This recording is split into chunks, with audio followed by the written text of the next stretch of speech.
Well, at this time, I would love to invite Reverend Michael to join me on screen in our Zoom room. Reverend Michael and I are, for the first time, doing a joint lesson. I want to say to you, it's so wonderful. Reverend Michael and I go way back. Of course, Reverend Michael has been with the Center for Spiritual Living since the beginning.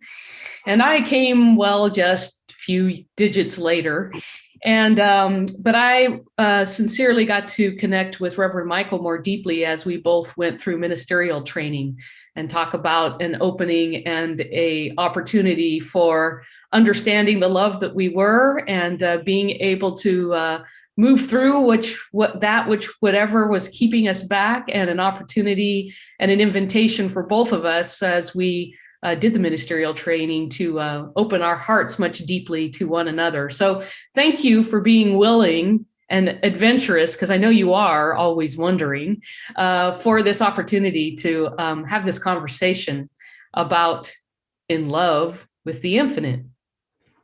I would like to say good morning to all and happy Valentine's Day. And to you, Reverend Kathy, for opening your heart to this possibility today, which, as you mentioned, did begin, a long time ago. And yet it's just, there's no time in the mind of God or love. And so to be here today is such a blessing for me.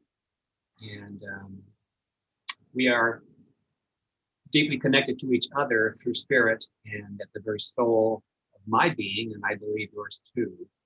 And so what we're here to do, I believe, is to share from our hearts and with a few notes, and just let the divine flow happen through us. Thank you. Yes, indeed. And a reminder for everybody that our book of the month, or the book of the quarter for 2021, is In Tune with the Infinite by Ralph Waldo Trine. And Reverend Michael, in his wonderful creativity, and I always love that, said, hey, let's do In Love with the Infinite. And I thought, that is just so perfect, because to be in tune with the infinite is to definitely go within and to be deeply connected to the love with the infinite. And then I thought about that, and I thought, in love. Let's start with in love. How does that feel? What's your thoughts on that? Well, my thoughts are, to be in love is to be one with, and with that sense of oneness, for me, it is the ability to open to a greater feeling of it. It lights me from within. It is nothing that is out there in love, in the world in love, but rather being in love with the infinite is that spiritual knowing and awareness of love, where nothing is against that. And therefore, when I project that into my experience, I see more of it reflected back. So in that radiance and that light, it's such a creative aspect of our being. Love begets love. I've always known that. I love how you said that. Yes, if you look with the eyes of love, you will find love, right? You find what you look for. And in Science of Mind, we talk about that. Where are you putting your focus? And of course, so is law of attraction and many other philosophies that, of course, blend in this truth. And when I think about being in love, of course, it's open, it's expansive, it's radiant, it's exciting, it's warm, it's joyful, it's creative. And, it leads us, as you were saying, to this greater opening, this higher vision, and then looking through those eyes at the infinite, which is everything you look at, whether looking at the trees, whether looking at the clouds, whether looking at one another, that I am looking with the eyes of love. And therefore, at least what I imagine enlightenment being is just constantly being in that flow. And that's all that you see. And as you noted, yes, it is the oneness that we are. And that oneness becomes so readily obvious by opening ourselves to that vision. What I also know about that is every moment that I look from love, it spans that love aspect within me. And so I know that for everyone else, as we move into our lives with and from that sense of love. And not so much the romantic, physical, human love, although when we come from this infinite sense of love, I have found that all the rest, all of it, is much more, and I must use your word, Reverend Kathy, it's juicy. There's a sweetness, there's a savoriness, there's a delight and a gleeful nature that reflects back around and uplifts all. Mm. Yes, I want to emphasize the point that I know in teaching science of mind classes that there have been some who have felt sort of confused by in love from a human nature. And what does that really mean in the infinite? When we say in love with the infinite, how can you love the infinite? So it's good to draw upon this divine love that, again, has no restrictions, certainly when working with or being in connection with one another from a human form. We're talking about a much more expansive love, as I said in meditation, of the very gift of life. And we may not have considered that before, but that love is always giving us this life. And therefore, it's more expansive than what we may think about in relationship to one another. And yet, as we dwell on that love, definitely opening up more possibilities in the relationships that we have with one another. Now, I know one of the questions might be, so how do you really love the infinite? And I like to start with, well, first of all, recognizing that you, Reverend Michael, and you that are listening in with us now, you are the love. And with that love, you bring infinite possibilities. And what I would like to add to that is by us being that love and being in love with this infiniteness in which we are all immersed in. For me, it is being acutely aware of our intimate nature. Because as co-creators with this infinite God system, intricate God system, we are always creating out of this system of demonstration, creation, all the aspects of the infinite. And so I choose more consciously most of the time to create out of love. And every time I find myself out of sorts, I'm out of love. Whenever I'm pushing against rather than allowing the flow of goodness, I'm out of love with the infinite. Which is perfect, because when we talk about being in tune, you know, you're basically saying, I know I'm not in tune when I start getting, let's say, cranky or not seeing things, or it's not comfortable, or where am I at? And am I in tune? Am I in tune with the infinite? Am I in tune with love to look at it differently? You know, I'd like to add that let's talk a little bit about the opposite of what is it when we're not in tune.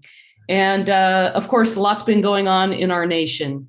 And I know for myself that in just looking at responses to one another, whether it's online or news or whatever the case may be, I recognize that we tend to crush and shut down our love based on judgments. Now, we need judgment to discern right and wrong, or discern our choices.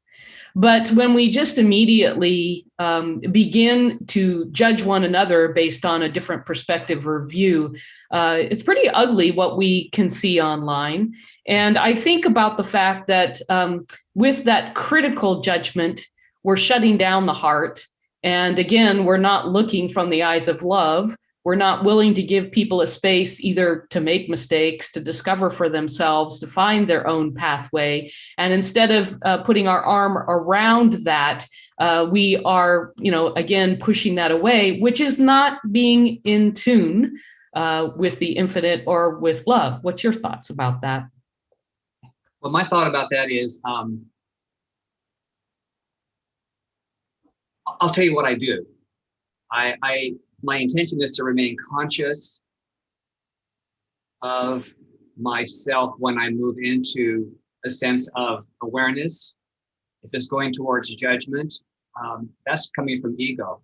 And so I'm always calling myself to see with a conscious mind and from a loving sense, and from the question, am I seeing this in the most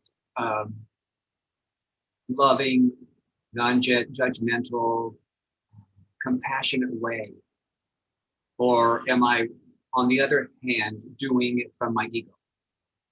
And so it's a fact check of spiritual law to bring me to a greater awareness of how I might be unconsciously thinking, covering it up as, oh, I'm not judging. Well, maybe underneath that there's a little bit of underlying weed of unlove, or less than. And so, yeah, and I think that what basically you're talking about what you see out picturing. If you are noticing, first of all, becoming aware. Right. Because if we're not aware, then we can go down the rabbit hole without being aware. And then there's less opportunity to consider, to choose, to change what we're thinking or what we're seeing from.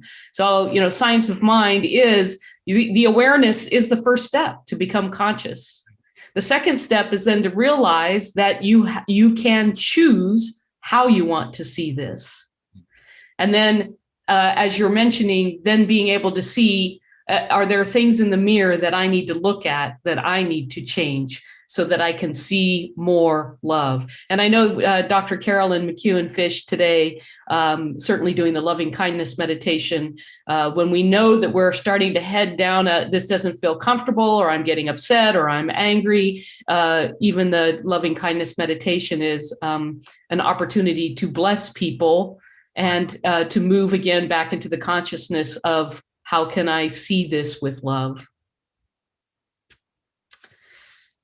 I know that one of the things that I wanted to, we both have quotes from the Science of Mind textbook, as well as from the book In Tune with the Infinite. Mine looks a little different than the current version, but the book, having been written back in, I think I said 1897 or something like that, doesn't really have chapters per se, so chapters aren't numbered, but it has a chapter that's called The Secret Power and Effects of Love.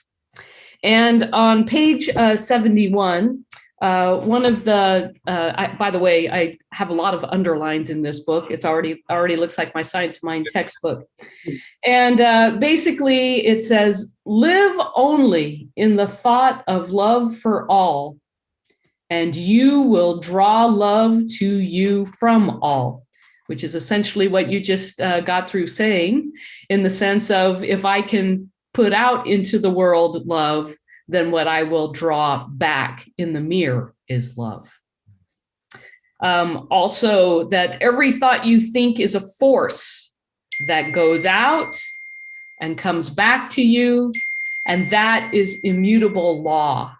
Immutable as in unchangeable. That's just the way it is. And lastly, love moves the world. And certainly in you choosing the song, Love Changes Everything, I know you have some reflections on that. So I'll tag on with some of my favorites out of the book In Tune with the Infinite. And it's on page 75. Not to love is not to live. Very short, very sweet, very succinct, which tends to be me. So I'm drawn to those nuggets of highlights for me. And the other one is on page 83, and it goes along with our thoughts towards our lives. Then let your secret thoughts be fair. They have a vital part and share in shaping words and molding fate. God's system is so intricate. Mm. I think that is so sweet, so kind. It says it all. You know, when we're out of love, when we're out of sync, you know, different things happen. We believe into our actions. We question then our experience, but we need to question our belief, what we're putting into our thinking and our expansion of our lives through its manifestation. And I have one question that I'm glad you kind of, well, we kept it. There's an old adage, you know, when you're say out of sync or out of tune or in conflict. Quote, payback it begins with a B. But the payback here is, to me, always a blessing. Payback is a blessing, because no matter how you turn it, if we can turn that around to see the blessing, to our awareness, to our thinking, to our creative aspect, I think it's a real gift that needs to be unwrapped.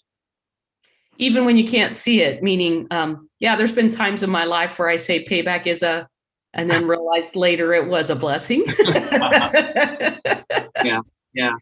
And you know, with love comes a greater understanding, you know, that each day, yes, we live our life, you know, time-wise, we think we live our life, you know, linearly. But the truth is that I have found that as you live life, all of a sudden different nuggets from different times, from different experiences come together and to bless us when we didn't quite think it was a blessing at the time. But, you know, one of the things I love about you, Reverend Michael, is I do always sense a feel of flowing. I definitely feel that you have a sense of being able to lean in with love. And, you know, even your creativity and your expressions based on how we've worked together, I've always sensed you have a faith that just you basically glide on because you're leaning in and you are spontaneously creating. I assume you see that in yourself. Well, thank you for that reminder. It's been termed something different in my life.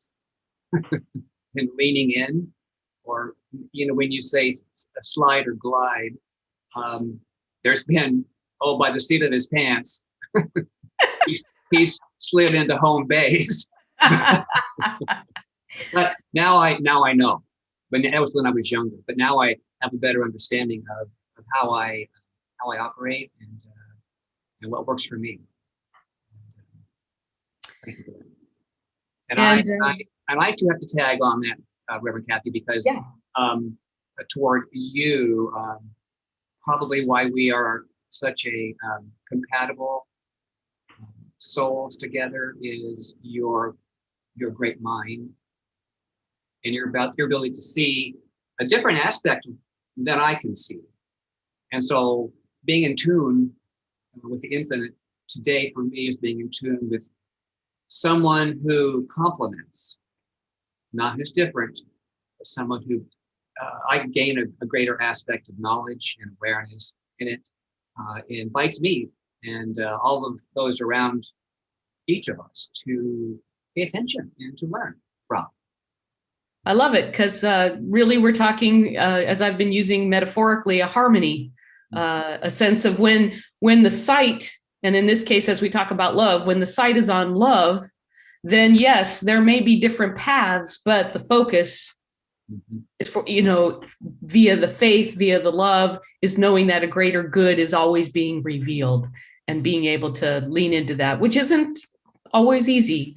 I know that one of the things that, even in giving the lessons, I know that this is all words, but moving ourselves into the actions and aligning ourselves, again, depending on the circumstances, which again, might be, I like to always circle back to, this is where spiritual practice can help. When you know where you want to be, but your heart or you're not in tune and it's not feeling good, how can you bring yourself just into the presence of being without trying to feel like I got to manipulate this, I got to control this, I got to make certain things happen, but just allowing ourselves to sit back and be in the presence of who we are, and having that spiritual practice so that we can get back in tune with each other in this harmony. Yeah, and I think a lot of I was this way when I began the teaching of in the study of science of mind and our philosophy, and I thought the practice was something that I needed to do. But I've learned that it's a place of consciousness where I move myself back into where I can reside, rather than, an activity for me is good, a walk, whatever, a bicycle ride, meditation, that's all good. But it's to get me back to the place, which I never left, but I'm not conscious at that moment. And so that's, for me, being in better tune, better harmony, better balance. I love that. I know that I forgot where I was going to go with that, but I wanted to. I was going to say for the practitioner class, we have 4 practitioner students. We of course are coming down to the end of our second year, which is very exciting for the 4 practitioner interns. And I know one of the main emphasis that we are all working with each other now is in a practitioner session where really, we all want to feel like we know what to do, we know what to say, but it's really not about knowing. It is that you have a foundation, that you understand spiritual principle and you understand why and how we do treatment, and you understand. But it's not really the understanding per se that when working with a client, it goes back to what you said. It's being present, being able to deeply listen, being able to be in the presence and let spirit, love, do its work. In other words, it's good to have the foundation for understanding what we're having faith in and standing upon. What's the foundation?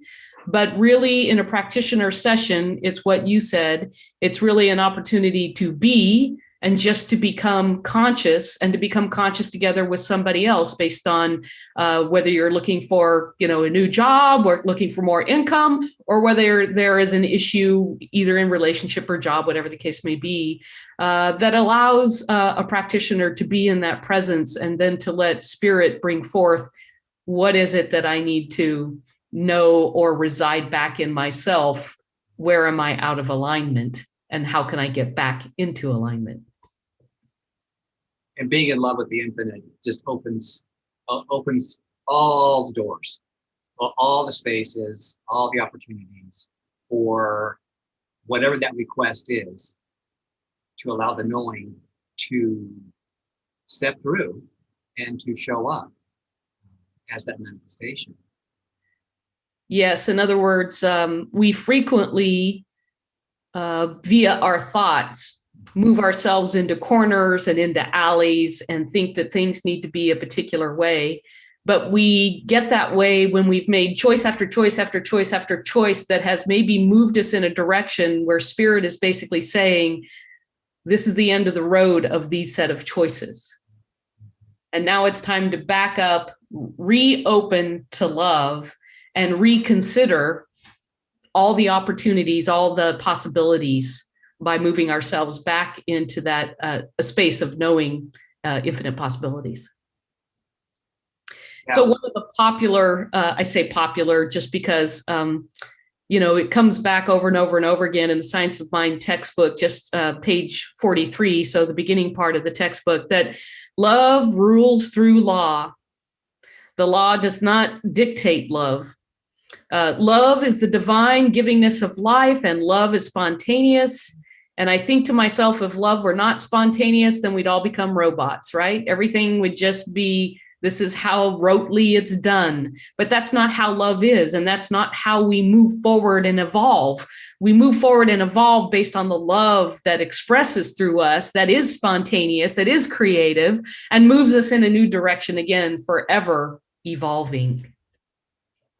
What I want to add to that is one of my notes is that love is the foundation of hope, and hope is holding out its hand in the dark to the yet unseen. Reach out in faith and move out in consciousness. I love the image that it creates for me, holding out its hand in the dark, because it's yet to be known. So we might call it dark until we bring our love and light to it and just let it grow. I changed letting it go to let it grow. Let it go, let it grow. Let it grow. I also like your image, helped, gave me a visual of when in the darkness, all of a sudden seeing a hand reach out and bringing you, as you noted, back to hope, back into possibilities. It's a beautiful picture that's going on in my mind based on how you spoke that. I think one of the other things we have to remind ourselves, this again in the Science of Mind textbook and Dr. Ernest Holmes, about, well, Reverend Michael, how much love really is available to us? Oh my gosh. I can't put a number on it, because there's just more than enough. That's true. I mean, I've experienced love in many ways for many years. Love of things, love of two individuals deeply, in a personal relationship way, and you, Reverend Kathy, my church.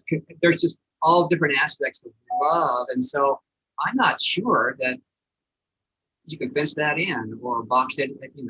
You could gift wrap it for a moment, but then you have to open it. And what you're basically saying is, well, there's a space here of what I know is love, and I also know that there's more, and in these different dimensions, there is as much love as we are willing to take in. And that can be in all aspects of life. But then it does mean opening up to maybe something new, unfamiliar, again, looking with eyes of, I am looking to let go and grow, since I'll use your term there, into where can I see love in this situation? Where can I see love either with this person or in this job or in these living circumstances? Where can I see love? And then allowing yourself to open up so that love can then mirror back to you and continue this path forward in opening to more and more. Yeah, and you mentioned something that triggered a thought in me, and that's, we get into situations where, like you said, well, where's the love here? This is love? Well, it's in there. It's there, but we have filtered it somehow or created this moment to be called to see it there as well. And once we shift our own consciousness, that's what gets to move out. And that will shift and change what is in our experience. Now that experience may move out away from us too. Yeah. But that is not our definition of what love is. Yeah, it is important to bring up that love still has boundaries, meaning there are times where we need to, in order to love ourselves, step away from situations, make different choices. And so definitely not sacrificing ourselves. That's a little more codependence to sacrifice ourselves. But that also means being able to practice self-love so that you can know your own love for yourself, which can help you set boundaries so that you're not opening yourself to repetitious, I don't know, I can say abuses or situations that are not healthy for us. And I know those are not easy. And that's those situations, a lot of people move to their spirituality or looking for a place, perhaps with practitioners, to say, help me find my way to knowing what love is in this circumstance, and knowing and ensuring that the individual is loving themselves and not sacrificing the love for themselves based on the circumstances of what they think. Well, maybe I just need to love more here, but certainly not to sacrifice yourself. I think to be in tune and therefore in love with the infinite, that love has to be nurtured within our infinite self first, because unless we can feel it, know it, embody it, and example it, and live it, this is where it germinates. This is where our love life germinates, is within our own consciousness. Yes. Yeah. So however we feed that, however we embrace that, put a grow light on it, or whatever you choose to image for yourself, that's where it begins. Yeah. I think that's perfect. I think that I sometimes wonder for myself, had I not become a part of Science of Mind and got to know this philosophy more, where would I be now? And I think this philosophy has led me to understanding more about myself. And to thine own self be true and know thyself. Both of those are popular sayings, but they go very deep. Meaning, how do you get to know yourself better? And I feel that this Science of Mind philosophy brought me back to myself and my greater truth. And in knowing myself more deeply, able to do, as you suggested, cultivating more of the love, because I know who I am and I know what my gifts are, and therefore what I can offer. Had I not discovered this philosophy, I may have thought I know myself, but I think I would have tended to follow more paths without being conscious about what my truth was for me. I think you're right. I would have depended more upon the reflective aspects of the world back to me, rather than me reflecting into, shall I say, or putting into my life what it is that I resonate with. Mm-hmm. What do I feel the love for, and passion for? And because of that, then you get to shine more of your gifts because you're aware of them, allowing it to move through you rather than reacting. You are now responding. I've learned not to push against, try to beat down the door that's locked. I just back up, step aside, and I look for a new doorway, the better doorway, more loving space. Mm-hmm. Mm-hmm. So in wrapping up here, one of the questions we came up with is, do you want to be your best all the time? If so, and granted, all the time, what would it take to do that? And my response is, you gotta know who you are. And in love with the infinite, being in tune with the infinite, is about knowing more truly who you are, which is infinite love. And then consciously choosing each day, constantly choosing love and choosing to be conscious and express the spirit, unique spirit that you are. I have an affirmation for today that I came to. Lean into all things with love. Because when I do that, I know all is in perfect time and sequence. That is a big aspect of growth, is knowing that all is in perfect time and sequence. Because when we are in tune with the infinite, we're in love with the infinite, as we said earlier. But we are also in tune and in harmony with life. And we thus allow the nature of spirit to show up in our lives as more loving balance.